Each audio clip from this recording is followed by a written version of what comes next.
কতদিন আর চা বিক্রি করবে বুড়ো বয়সে? চাটা বিক্রি করছি বলি তো লোকে এখনো সন্দেহটা করছে না। হ্যাঁ, তাহলে তোমাকে কাজটা চালিয়ে যেতে হবে। কোনো নতুন বুদ্ধি করলি? খবর আছে বুঝলে। কি খবর শুনি? আজকাল খবর শুনছি নাকি রতন আর গোপাল দুজনে মিলে নদীতে জাল দিয়ে চিংড়ি মাছ ধরছে। চিংড়ি মাছের তো অনেক দাম, তাহলে ভালো পয়সা কামাচ্ছে বল। তাহলে কি বলছি, পরের কাণ্ডটা ওদের বাড়িতেই করতে হবে। বেশি দেরি করিস না, লেগে পড়। টাকা পয়সা যদি বেশি নাও পাস, জিনিসপত্র তো পাবি। গ্রামের ঘরে চুরি করে আর টাকা পয়সা কোথায় পাওয়া যায়? হ্যাঁ, পাওয়া যায় কিছু জিনিসপত্র, সব তো একেবারে হাড় হাওয়াতে ভিখিরির দল। তবু তো ভিখিরিগুলোকে মেরেই আমাদের চলছে। এতদিন শুধু খবরই জানতাম যে চাওলারা অনেক দূর যেতে পারে, অনেক বুদ্ধি হয় ওদের। তোমাকে দেখে বিশ্বাস হয়ে গেল। হ্যাঁ, তাহলে যেভাবে বলছি সেভাবে কর। কিভাবে শুনি? আজকে রাতে রতনের বাড়িতে ঢোক, সব ফাঁকা করে দে একেবারে।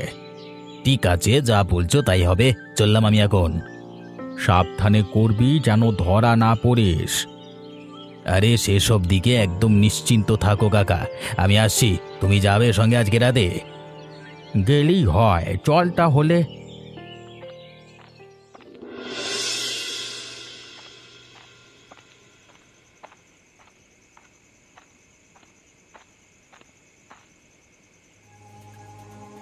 মনে হচ্ছে এরা নাক ডেকে ঘুমাচ্ছে বুঝলে।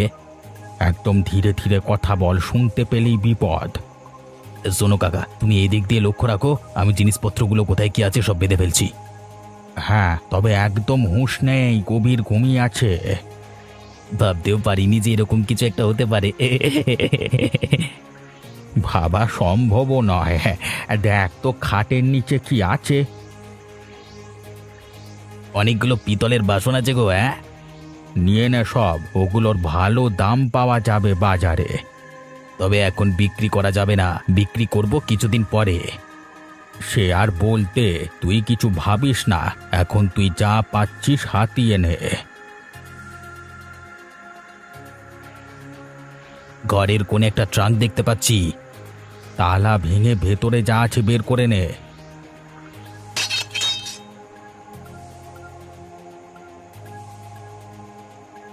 হয়ে গেছে কাকা, আর কোথাও কোনো জিনিসপত্র নেই। ভালো করে দেখেছিস তো? আর কোথাও কিছু নেই তো? নেই নেই, চলো তাড়াতাড়ি চলে যাই। হ্যাঁ, আর দেরি করা ঠিক হবে না, চল।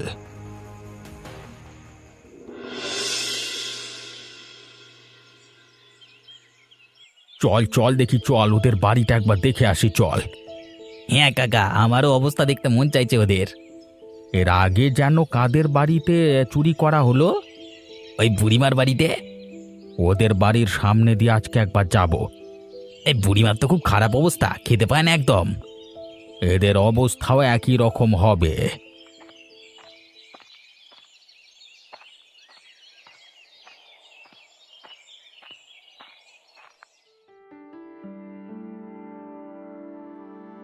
ওই যে কাকা, ভেতরে কিরকম কান্ডাকাটি করছে সবাই, দেখো। আরে রতন লতা ওরা তো দেখছি হায় হায় করছে একেবারে। কতগুলো জিনিসপত্র রেখে শান্তিতে ঘুমাচ্ছিল, আর ঘুম থেকে উঠে দেখলে যে একটাও কিছুই নেই। হায় হায় হায় হায় করবে না? আজ তো এদের রান্না বান্না কিছু হবে বলে মনে হয় না। খাবে কি? খাবার মতো অবস্থা থাকলে তো যা ছিল সব তো গেছে। হাওয়া খেয়ে দিন কাটবে একেবারে। তুই বলছিলিস না চিংড়ি মাছ ধরে আজকাল বড্ড উঠছে, দিয়েছে একেবারে ঠান্ডা করে। চলো কাকা, বুড়িমার বাড়ির দিকে যাওয়া যাক। চল চল। বলছি কি, আমাদের সন্দেহ করবে না তো? সেই জন্যই তো চায়ের দোকানটা খুলে বসে থাকি রে।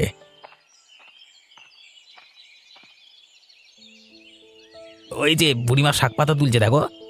কদিন পর রতনের ওই অবস্থা হবে। রাস্তার ধারে শাক পাতা খেয়ে শেষ পর্যন্ত জীবন কাটছে। ভাবছিস কেন? আরে আমরা তো ভেতরে ভেতরে রাজার মতো আছি। কাউকে রাজা হতে গেলে কাউকে তো ভিখিরি হতেই হবে, এটাই তো সমাজের নিয়ম। তাহলে অত ভাবলে হবে? ঠিক বলেছ। তোর বউ জানে তুই এসব করিস? জানে, কিছু বলে না। দেখ, বউকে ভালো করে হাতে রাখবি। আরে বলা তো যায় না, গ্রামে কে কখন মাথা খারাপ করবে, তখন দেখবি আবার তোর বাড়িতে ঝামেলা শুরু হয়েছে। ঠিক বলেছ, আজকে গিয়ে আমি বউয়ের সাথে কথা বলবো। ওকে বোঝা যে তুই এই কাজগুলো করেছিস বলেই তোদের সংসারটা অন্যদের মতো ভিখিরির দশায় চলছে না, ভালো করে চলছে। হ্যাঁ হ্যাঁ, কথা বলবো, চল এখন যাওয়া যাক। চল চল।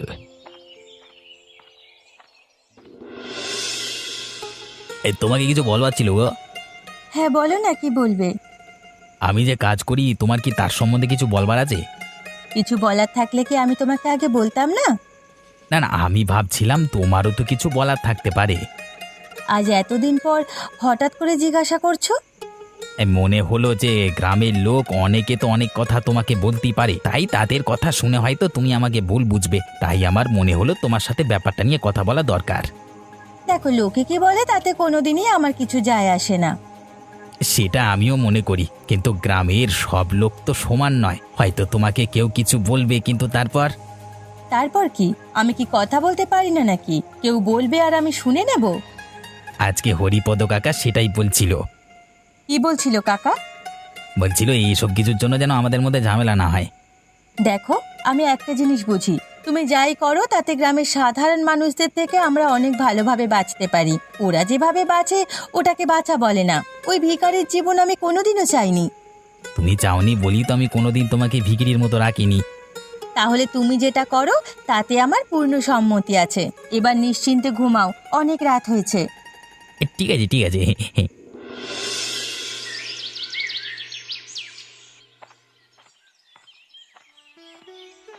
কোথায় যাচ্ছিস হরিপদ? এই একটু গ্রামে বেড়াতে বেরিয়েছি। আজ দোকান বন্ধ নাকি? এই বুড়ো বয়সে রোজ রোজ আর দোকান খুলতে ভালো লাগে না, তাই আজকে বন্ধ রেখেছি। হ্যাঁ, ঠিক কাজ করেছে একদম। তা তুমি কোথায় যাচ্ছ দুপুরবেলায়?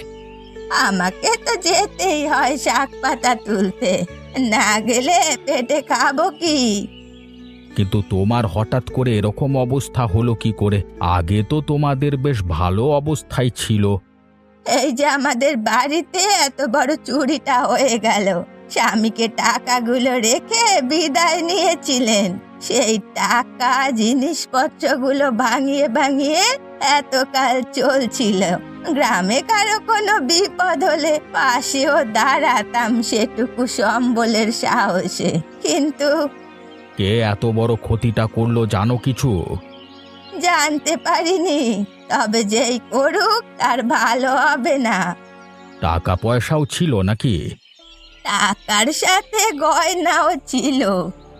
শয়তান পলাশ তো আমাকে বুড়ির বাড়িতে চুরি করে এসে বলেছিল যে শুধুমাত্র পিতলের জিনিসপত্র পাওয়া গেছে, আর কিছু পাওয়া যায়নি। তার মানে টাকা পয়সা আর সোনার জিনিস নিজে ঝেড়ে দিয়েছে শালা শয়তানের বাচ্চা।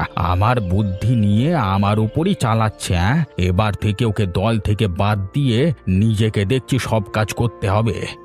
কি ভাবছো হরিপদ? মনে হচ্ছে এই কাজের পেছনে তোমার চেনা মানুষ কেউ আছে। অচেনা বাইরের মানুষের তো এত বড় সাহস হবে না যে গ্রামের ভেতরে এসে চুরি করে যাবে। আমারও তাই মনে হচ্ছে। এই যে নীলিমাদের ঘরে চুরিটা হলো, এর পেছনেও নিশ্চয়ই আশেপাশে লোকের কারো হাত আছে। তাই তো শুনছি, আগে তো এরকম ছিল না, হঠাৎ করে কি যে শুরু হলো। ঠিক আছে, আমি এখন যাই। বেশি বেলা হয়ে গেলে আবার সমস্যা হবে। রোদ উঠে গেলে আমার অসুবিধে। আমার খেয়ে আমারই সাথে জোর চুরি করছিস? পলাশ, আমার সাথে শত্রুতা করে খারাপ করলি বে। এবারে যা করবার আমি একা করব, তোকে ফাঁসাবো।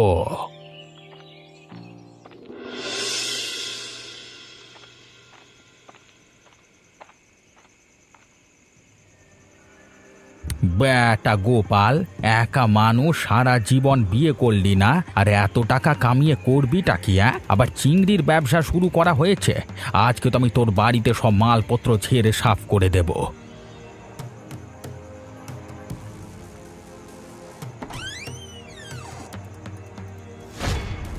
কে কে ঢুকেছে ঘরে? এই রে সর্বনাশ, কলা এবার কি হবে? ধরেছি, অনেকদিন ধরে গ্রামে চুরি হচ্ছে, এতদিন পরে চোর ধরেছি। ছেড়ে দে রে বাবা, ওরে বলছি রে গোপাল, খারাপ হয়ে যাবে বাবা, ও ছেড়ে দে। হরিপদ কাকা, তুমি শেষ পর্যন্ত এরকম একটা ছোট লোকের মতো কাজ করছো। আরে আমি তো জানতাম তুমি চায়ের দোকান চালাও, চায়ের দোকানের আড়ালে তুমি শেষ পর্যন্ত চুরি ধরলে। তোমাকে আমি ছাড়বো না। দেখ গোপাল, ছেড়ে দে বলছি। কেন ছেড়ে দেবো? গ্রামে এতজনের বাড়িতে চুরি হচ্ছে আর আমি তোমাকে ছেড়ে দেব? এতগুলো অসহায় মানুষের তুমি ক্ষতি করেছো, তোমাকে ছেড়ে দেবো কোন মুখে? দেখ, আমি তোর বাড়ির সমস্ত জিনিসপত্র ফিরিয়ে দিচ্ছি, তুই কাউকে কিছু বলিস না, ক্ষমা করে দে আমাকে। তোমার মতো একটা শয়তান বুড়োকে ক্ষমা করবো আমি? কি ভেবেছো তুমি? শেষবার মতো বলছি, তোমার কথা আমি ভয় পাই নাকি? ভয় পাস না, পেতে হবে। কি করবে তুমি আমার? ও বাবা গো, মরে গেলাম গো, মেরে ফেললো, বাঁচাও। এই রাতের বেলায় তোকে কেউ বাঁচাতে আসবে না। কালকে সকালে যখন দেখবে তুই টেসে পড়ে আছিস, তখন কেউ জানতেও পারবে না কে তোকে মেরেছে। খুব কষ্ট হচ্ছে বাবা। বুড়ো শয়তান হরিপদ নিশ্চয়ই এখন ঘোড়া ভাঙিয়ে ঘাস খেতে চাইছে, নাহলে কালকে গোপাল দাদার বাড়িতে অত বড় চুরি আর খুন কারোর করবার সাহস থাকবে না। ব্যাটার নিশ্চয়ই আমাকে লুকিয়ে বেশি টাকার লোভে চুরি করতে গেছিল, আর জেগে গেছে বলে খুন করে ফেলেছে। চুরি করা একটা অভ্যেসে দাঁড়িয়ে গেছে ওর। আজকে রাতে যদি একবার ধরতে পারি তাহলে আর ছাড়বো না, সবার সামনে ফাঁসাবো ব্যাটাকে। আমাকে ডিঙিয়ে ঘাস খাবার মজা ওকে টের পাওয়াবো আমি।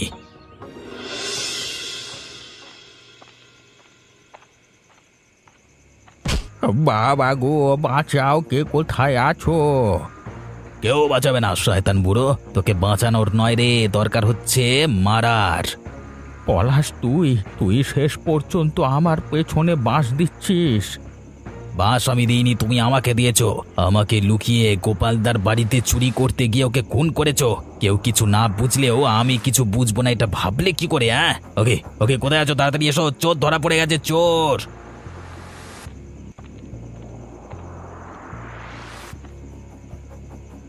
কে চোর? পলাশ, কাকে ধরেছিস? আরে এটা তো হরিপদ বাবু। হরিপদ বাবু চুরি করেছেন? এটা আমরা ভাবতেই পারি না। গ্রামের কেউ ভাবতে পারে না বলেই তো হাতে নাতে ধরেছি আজকে। দেখো, চুরির মাল এখনো ধরে আছে। ছি ছি হরিপদ, শেষ পর্যন্ত তোমার থেকে এটা আশা করিনি। চায়ের দোকানের আড়ালে শেষ পর্যন্ত চুরি। এরকম লোককে কখনোই ক্ষমা করা উচিত না। এদের জন্যই গ্রামের ভালো ভালো লোক মারা যাচ্ছে, ভালো ভালো লোকের ক্ষতি হচ্ছে। গোপালদার মতো ভালো লোককে খুনের পেছনে এই লোকটাই আছে। কালকে রাত্রে চুরি করতে গিয়ে যখন দেখেছিল জেগে আছে, তখন খুন করেছে।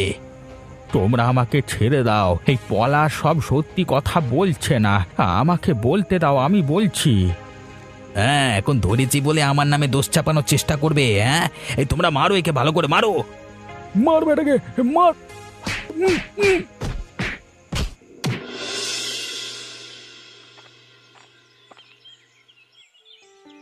গণেশবাবু, আসুন আসুন, আপনাকেই ডাকা হয়েছে এই সমস্যার বিহিত করবার জন্য। তোমরা হরিপদ বাবুকে কিসের জন্য এরকম ধরে মারছো? এই হরিপদ বিক্রি রাতের বেলায় বাবুর লোকের বাড়িতে চুরি করে বেড়ায়, আর সকলের সামনে সাধু সেজে দিনের বেলা চা বিক্রি করে। শুধু তাই নয়, গোপালদাকে খুন করেছে এই লোকটা। আমি কিছু বলতে চাই। আপনি চুপ করে থাকুন একদম। ছোট লোক, এই বুড়ো বয়সে এরকম কাজ করতে লজ্জাও করে না। আর কারোর কিছু বলবার আছে? আমাদের বাড়িতে চুরি করেছে এই লোকটা, এর যেন ক্ষমা না হয়। আমাকে সর্বশান্ত করেছে। এরকম লোক যদি গ্রামে থাকে তাহলে গ্রামের খারাপ হবে, কোনো দিন ভালো হবে না। এই শয়তান বুড়োটাকে গ্রাম থেকে তাড়ানোর ব্যবস্থা করতে হবে অবিলম্বে। বিচার চাই, আমাদের বিচার চাই। এরকম একটা শয়তানের দোকানে চা খেতাম বলে আমি লজ্জিত। আমাকে কিছু বলতে দেওয়া হোক। কোনো কথা নেই, আমি এই মুহূর্তে আদেশ করছি এই হরিপদ নামের ছোট লোকটাকে গ্রাম থেকে তাড়িয়ে দেওয়া হোক। এরকম শয়তানের গ্রামে থাকবার কোনো অধিকার নেই। এই মুহূর্তে এই লোকটা গ্রাম ছেড়ে চলে যাবে, সবাই মিলে তাড়িয়ে দাও ওকে। দাঁড়ো, লাতির মাথা তাড়িয়ে দাও। এই বেটা পলাশের বাচ্চা বেরিয়ে আয়, বেরিয়ে আয়। কি হয়েছে? আমার বাড়িতে তোমরা এসেছো কেন এইভাবে? হরিপদ বাবুর নামে অনেক কথা বলে গ্রাম থেকে তো তাড়ালি, এবার নিজের কথাটা বল। মানে? হরিপদ বাবু যাওয়ার আগে আমার বাড়িতে এসে গোপনে তোর নামে সব কথা বলে গেছে। তুই যে এর সাথে সমানভাবে জড়িত ছিলিস সেটা তো লুকিয়ে গেছিস। আমাকে ক্ষমা করে দাও, আমাকে গ্রাম থেকে দাঁড়িয়ে দিও না। তোর জন্য অনেক শাস্তি অপেক্ষা করছে। আজকে তোর মার খাবার দিন। সবাই যাও, মারো ওকে। ছেড়ে দাও ওরে, ও ছেড়ে দাও গো, আমার খুব কষ্ট হচ্ছে। ও মেরো না, হাঁপানি হচ্ছে। ওগো, তোমরা ওকে মেরো না, ওকে এইভাবে মেরো না, আমি কথা দিচ্ছি ও ভালো হয়ে যাবে। তোমরা ছেড়ে দাও ওকে। এই আর মারতে হবে না, তবে আমি আদেশ করছি এদের যা হোক আর কেউ সাহায্য করবে না। এদের এক ঘরে রেখে দেবে, তবেই উচিত শিক্ষা হবে। হ্যাঁ হ্যাঁ, চলো সবাই, চলো চলো। আমাকে ক্ষমা করে দাও না। আর কোনো ক্ষমা নেই ভাই।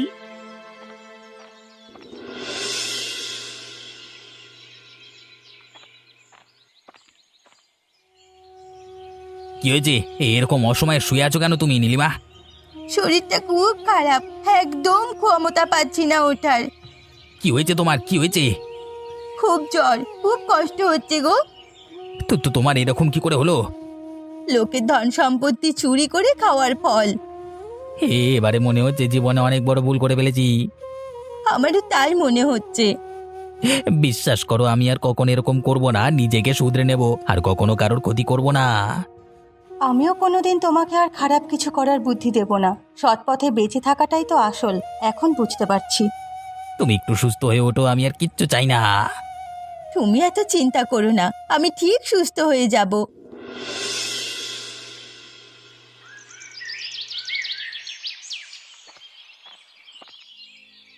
শয়তান পলাশ, তুই আবার এসেছিস আমাদের বাড়িতে। ওগো, এই লোকটাকে তুমি কেন বাড়িতে ঢুকতে দিয়েছো? এই শয়তানটাকে এক্ষুনি বার করে দাও। ওগো, আমি খেতে পারছি না গো, আমার বউ অসুস্থ, আমাকে একটু দয়া করো না। এর মতো শয়তান লোককে কোনো দয়া করবে না। আমি সত্যি কথা বলছি, আমি যে সমস্ত টাকা রোজগার করেছিলাম সব বেশিরভাগ হরিপদ বাবুকে দিয়ে দিতাম। আমার এখন বিক্রির অবস্থা। তোর ভিকিরির অবস্থা তো আমি কি করব? আমি তো তোমাদের পায়ে ধরে ভিক্ষে করতে চাইছি, আমাকে ভিক্ষে দাও। কোনো ভিক্ষে হবে না, দূর হয়ে যা। না হলে যে আমরা না খেতে পেয়ে মরে যাব। তুই মরবি তো তাতে কার কি? এই লোকটার জন্য গোপালদার মতো ভালো মানুষ মারা গেছে। এই গোপালকে আমি মারিনি, মেরেছে হরিপদ বাবু। তোদের দুজনেরই দোষ ছিল। একটা বদমাইশকে গ্রাম থেকে বিদায় করেছি, আর একটা থেকে গেছে। এটা যতদিন বিদায় না হবে ততদিন আমাদের গ্রামে মঙ্গল আসবে না। দূর হয়ে যাবি না আমি ঝাঁটা নিয়ে আসবো? আমাকে তোমরা ক্ষমা করে দাও, আমি চলে যাচ্ছি, আর কখনো আসবো না।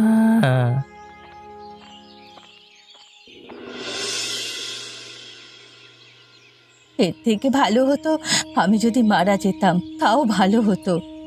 আমরা যা পাপ করেছি, আমাদের মৃত্যু আসবে না গো এত সহজে। আমরা তো মরে যেতেই চাই। এত শরীর খারাপ, তার উপর ঘরে খাবার দাবার কিছু নেই। এত অভাব আর সহ্য করতে পারছি না। শরীরে যতক্ষণ ক্ষমতা ছিল লোকের বাড়ি বাড়ি ঘুরে টাকা পয়সা চেয়ে চেয়ে ভিক্ষে করেছি, কিন্তু কেউ দেয়নি। এখন আর কারোর কাছে সাহায্য চাইতে যাবার মতো অবস্থা নেই আমার, উঠে দাঁড়ানোর মতো শরীরে জোর নেই। আমরা যা পাপ করেছি হয়তো এভাবেই আমাদের পাপের প্রায়শ্চিত্ত হবে, কিন্তু মৃত্যু আসবে না। এরকম দিন দেখতে হবে জানলে কোনোদিন আমি কারোর ক্ষতি করতাম না। কে কে কে কে আসছে? কেউ আসছে মনে হচ্ছে গো। কি রে, তোদের কি অবস্থা? পাপের বল পেতে কেমন লাগছে? বুড়িমা, তুমি এসেছো? আমাকে ক্ষমা করে দিও বুড়িমা, আমরা তোমার বাড়িতে চুরি করে তোমাকে সর্বশান্ত করেছিলাম, সেজন্যই হয়তো আজকে আমাদের এই অবস্থা। তোরা আমার বাড়িতে চুরি করে গ্রামের আরো অনেকের ক্ষতি করেছিলিস, ঠিক আছে, কিন্তু এখন তোরা বিপদে আছিস। মানুষ বিপদে থাকলে তার পাশে দাঁড়াতে হয়, এই শিক্ষাটাই আমি পেয়েছি। তুমি আমাদের বাঁচাবে? যদি আমাদের বাঁচাও তাহলে সারা জীবন আর কোনো দিন আমরা খারাপ রাস্তায় যাব না। আমি বিশ্বাস করি যে মানুষকে ভালোবেসে সঠিক পথে আনতে হয়।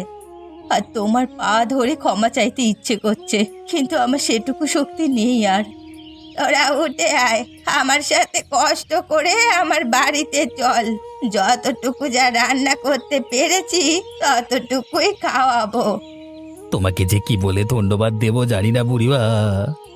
যত কষ্টই হোক আমাকে যেতেই হবে, না হলে যে এখানে পড়ে থেকে থেকে মরে যাব। চল তোরা চল, তবে আর কখনো খারাপ রাস্তায় পা রাখিস না তোরা।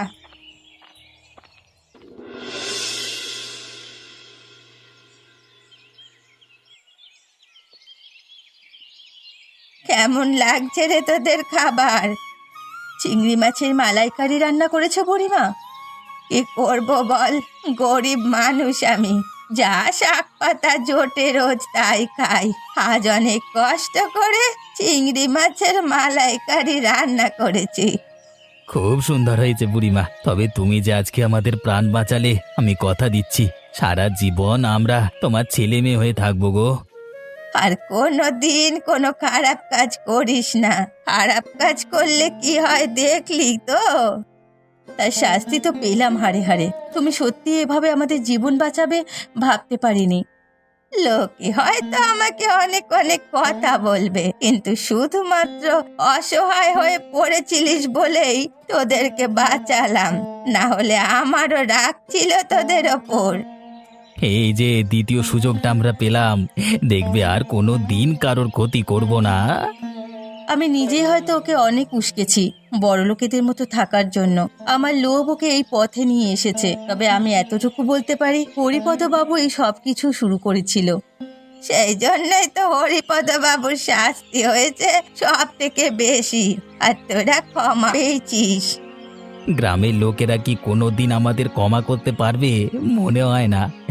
ওই যে সারা জীবন আমাদের এক ঘরে থেকে যেতে হবে মনে হয়। আর তার থেকে ভালো আমরা এই গ্রাম ছেড়ে চলে যাই। হ্যাঁ ঠিক বলেছ, বুড়িমার হাতের গরিব ঘরের চিংড়ির মালাইকারি খেয়ে আমাদের দুজনের শরীর মন সব ভালো হয়ে গেছে। আমরা তোমার ছেলে মেয়ের মতো মনে রাখবে বুড়িমা। তবে এই গ্রামে এত বড় অপরাধ করবার পর আর থাকতে ইচ্ছে করছে না গো। আজকের খাবারের স্বাদ সারা জীবন মনে থাকবে, তবে আর ফিরে আসবো না এই গ্রামে। ভালো থেকো তুমি বুড়িমা। আর সবাইকে বলো আমরা ভালো হয়ে গেছি, হ্যাঁ পারলে যেন আমাদের মন থেকে ক্ষমা করে দেয়।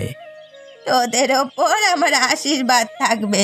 কেউ ক্ষমা করতে পারুক আর না পারুক, আমি তোদের ক্ষমা করলাম। সবাই দেখলে তো খারাপ কাজ করলে কেমন হয়।